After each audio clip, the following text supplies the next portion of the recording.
Well, the negotiation of terms and conditions of employment for senior executives is becoming more common. The employment for this level operates largely outside of the Fair Work framework and is negotiated on an individual basis rather than using standard contracts.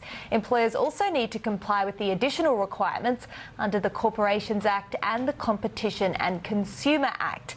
For more, we are joined by Joydeep Hall he is the Managing Principal of People, Culture and Strategies. Joydeep, this is an interesting one because, as we just alluded to, it's not a standard contract. It falls outside this Fair Work jurisdiction. Exactly, and for so many Australian workers, whether they're members of unions or not, their terms and conditions are going to be regulated by enterprise agreements, and typically they come up for negotiation, renegotiation every couple of years. What we are starting to see is that concept of negotiation of terms and conditions feature a lot more prominently in the engagement of executives, and in particular people at senior executive level.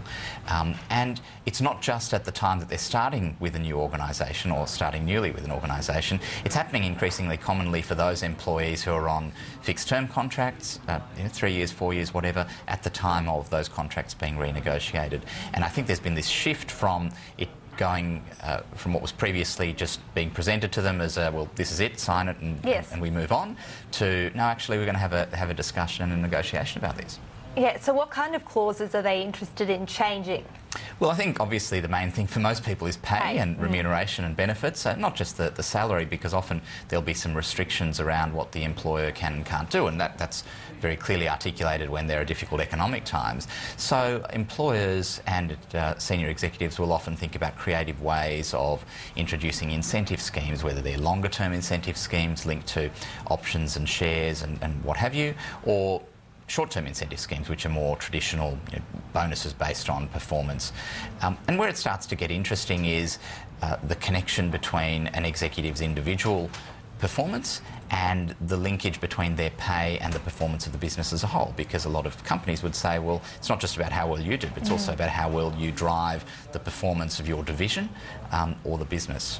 Do you see many employers take a step back if executives push too hard for these changes? It's interesting to observe who has the leverage at this particular point in time. It's not the easiest market for a lot of people. Having said that, talent, good talent, will always be in high demand.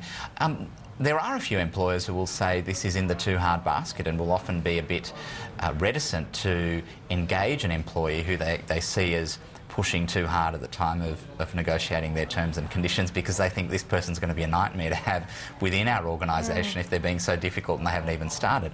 But the other side of the coin is that kind of frank exchange between an employer and a prospective employee is often a great testament to the negotiation skills of a senior executive, which is something that's important. So how do you go in terms of, I guess, from both sides, in terms of negotiating these kind of changes? Yeah, I think one of the most interesting things in any kind of negotiation, particularly when it comes to employment terms and conditions, is whether you leave something behind and let it be negotiated out of you, or whether you put your best foot forward and say, look, we've really thought about the best that we can do from an employer point of view. I think there's a lot to be said for the ethical premise of that, but organisations have to be pragmatic.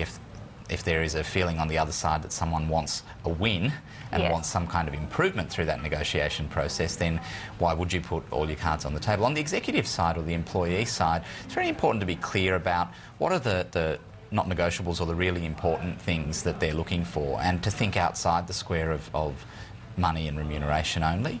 It might be things like other benefits, non-financial benefits. It might be working conditions.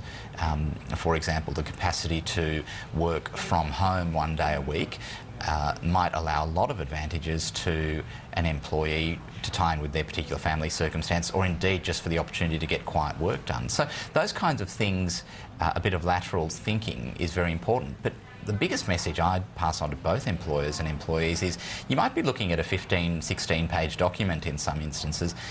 Read it and don't just treat every single clause as being, well, that's just standard, because once you're signing up to it, then it's very hard to say, well, I didn't know what was in it, particularly at that executive level. But you mentioned something like working from home. Say you've signed up and said, I want to work 1 day a week from home.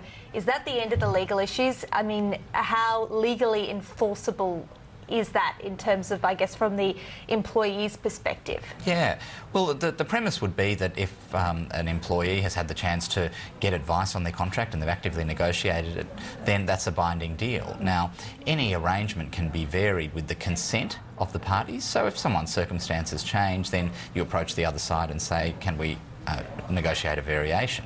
But there's no obligation on either party to do that.